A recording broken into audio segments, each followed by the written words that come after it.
I never thought I'd say this, not in a million years. The words feel foreign, almost sacrilegious to utter. But here we are, at this precipice, staring into the abyss of what once was. I was a Republican, once proud, a true believer in the party's ideals and its promise for the future.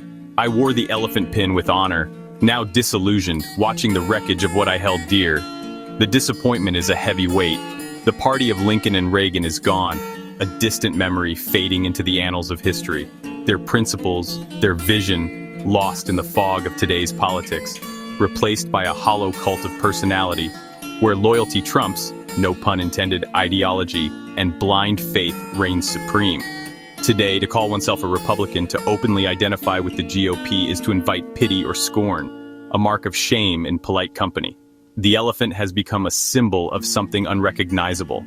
This isn't about losing an election, it's far more profound than a simple political defeat. It's a post-mortem for a party that surrendered its soul, a eulogy for a once great institution that lost its way. We traded statesmanship for showmanship, substance for spectacle, the art of diplomacy for the theatrics of reality TV, conviction for grievance, policy for personal attacks, and reasoned debate for the echo chamber of resentment. And principle for chaos, embracing disorder as a means to an end, forgetting that the ends never justify the means. The Oval Office became a stage for drama, a platform for self-aggrandizement, not leadership, not a place for serious decision-making and thoughtful governance. It was a void. Our core values, limited government, individual liberty, fiscal prudence, a commitment to balancing the budget and responsible government spending, internationalism, were sacrificed for one man's ego, for the insatiable need for attention and adoration. We were told to ignore the insults, the blatant lies, and disregard for norms, the erosion of democratic institutions, the blatant disregard for the rule of law, as if chaos was a strategy, a calculated move in some grand game of political chess. But the only goal was chaos itself, the destruction of everything that stood in the way of absolute power. And in chaos, a demagogue thrives, preying on fear and division, promising simple solutions to complex problems. Now, as we survey the damage, fractured alliances, weakened international standing, deep divisions, a nation torn apart by partisan hatred and ideological warfare, eroded trust. We must face the truth, however painful it may be. We handed the keys to a vandal, someone who delighted in destruction, not a leader. And now we must live with the consequences of our actions. Ronald Reagan was a leader, a figure who defined an era with his vision and charisma. He possessed a unique ability to connect with the American people, understanding their hopes and fears, who understood the presidency was bigger than himself. He recognized the immense responsibility that came with the office, viewing it as a sacred trust to be handled with care and respect. It wasn't about personal gain or aggrandizement, but about serving the nation's best interests. He led with optimism, a contagious belief in the power of the human spirit and the potential for a brighter future.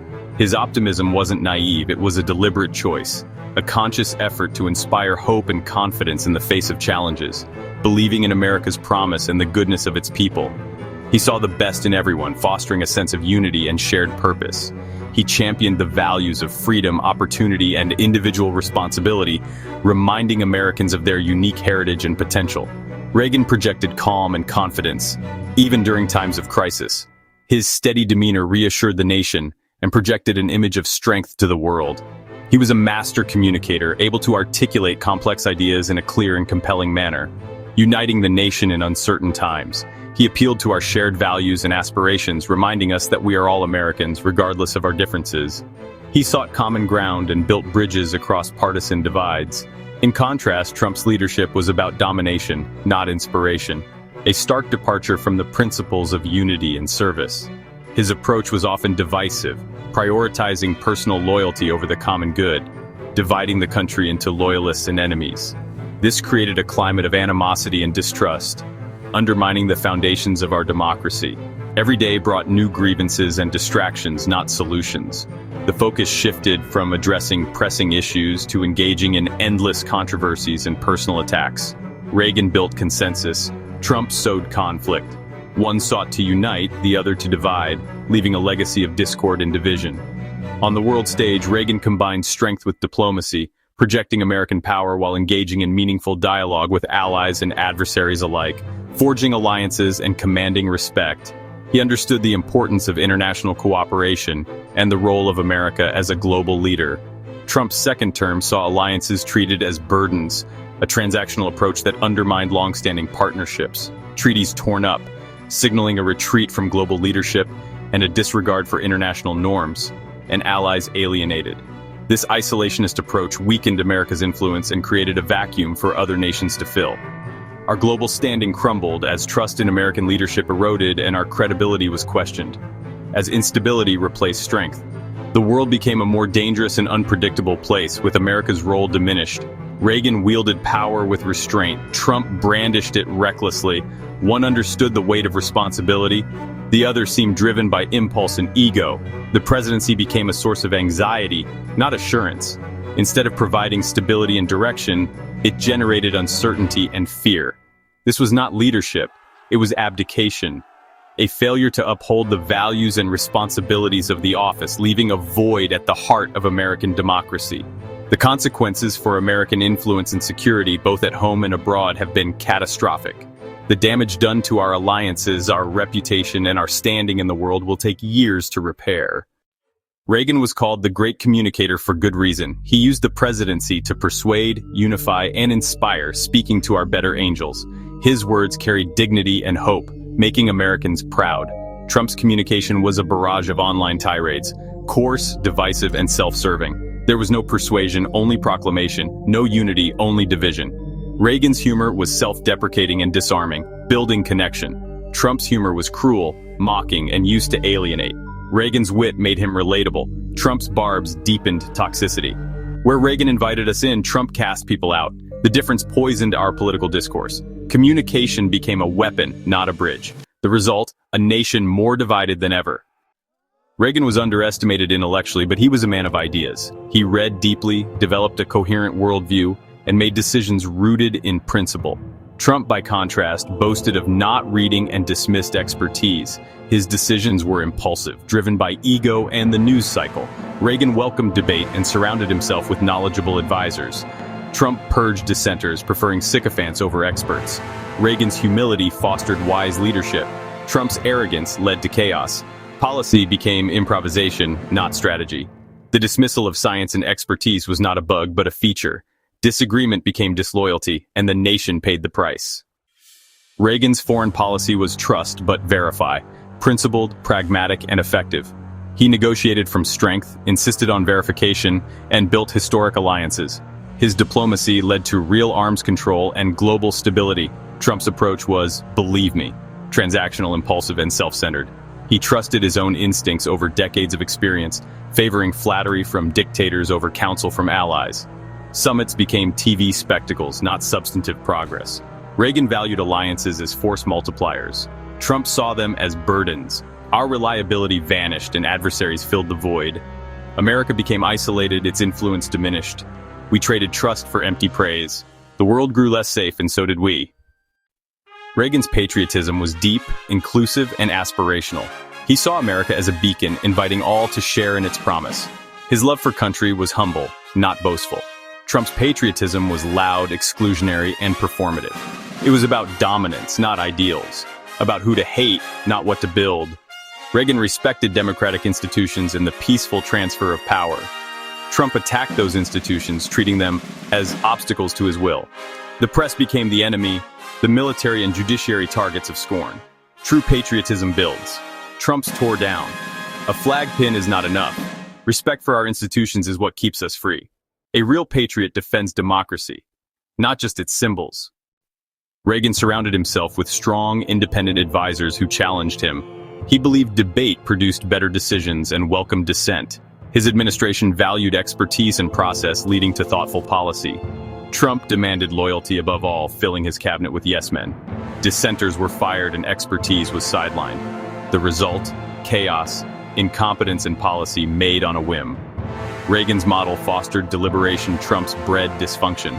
Decisions were made in tweets, not in councils. A superpower cannot run on flattery and fear. Disaster was inevitable, and disaster is what we got. Reagan's legacy is one of optimism and renewal. He restored confidence, ended the Cold War, and inspired hope. His vision was of a shining city, not a divided nation. Trump's legacy is grievance and division. breaking norms, trust, and civility. He taught politics as punishment, not problem-solving. Reagan's farewell was gracious, urging informed patriotism and unity. Trump's final days were consumed by conspiracy and bitterness. His presidency ended not with hope, but with recrimination. Reagan left a legacy of faith in America. Trump left a smoldering ruin. The contrast could not be starker. Looking back, I feel a profound sense of shame, a deep regret for what the Republican Party has devolved into. It's a feeling that gnaws at me, a constant reminder of the ideals we've abandoned and the compromises we've made. The party I once believed in, the party of Lincoln and Reagan, seems like a distant memory, replaced by something unrecognizable. This is not the party of principle I joined with such high hopes and unwavering conviction. The principles of limited government, individual liberty, and fiscal responsibility seem to have been cast aside in favor of political expediency and the pursuit of power at any cost. It's a betrayal of everything I once stood for, everything I believed in. We, as a collective, allowed ourselves to be seduced by a charlatan, a demagogue who preyed on our fears and insecurities. We were blinded by empty promises and swayed by divisive rhetoric. Sacrificing our principles on the altar of populism, we willingly ignored character and integrity, those fundamental pillars of leadership, for short-term political gain, justifying our actions with rationalizations and excuses. We told ourselves that the ends justified the means, but in doing so, we eroded the very foundations of our party and our democracy. We stood idly by, or worse, actively participated as truth was twisted and distorted to fit a narrative, as facts were dismissed as fake news and dissenting voices were silenced. The pursuit of truth, once a sacred value, became a casualty of the political wars. Blind loyalty replaced principle, and dissent was met with scorn and condemnation. Independent thought was stifled and conformity was rewarded. We became a party of followers, not leaders, sacrificing our individual consciences for the sake of unity. And patriotism, that noble sentiment, became a weapon used to silence critics and demonize opponents. Love of country was twisted into a justification for intolerance and division. We are all culpable in this tragedy. Voters who embraced the lies, officials who enabled the charade, commentators who amplified the noise. We all bear a share of the responsibility for the current state of affairs. The path back to respectability, to integrity, requires a moral reckoning, a painful self-examination of our actions and motivations. We must confront the uncomfortable truths about ourselves and our party.